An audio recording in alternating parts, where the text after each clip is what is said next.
Guys, and welcome back to the Tutorial Millennial channel. In this video, I'm going to be showing you guys how you can use templates from Instagram Reels.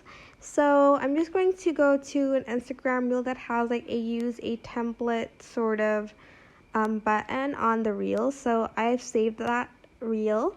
This one, as you can see, there is a use template, so I'm just going to press use template, and I'm just going to select on one of the clips over here and replace it with a picture, and then the second one I'm going to again select a picture, and then I'm going to select another one, and then I'm just going to press next, and it'll automatically generate my reel by itself. As you can see, and then I'm just going to press next, and then I'm going to press next again, and then you can just write the caption and share it to your reels, etc, etc.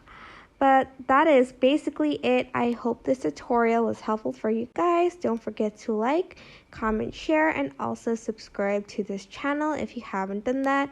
If you have any questions, just leave it in the comment section down below, and I will try my best to answer them all. Thank you so much for watching. Bye!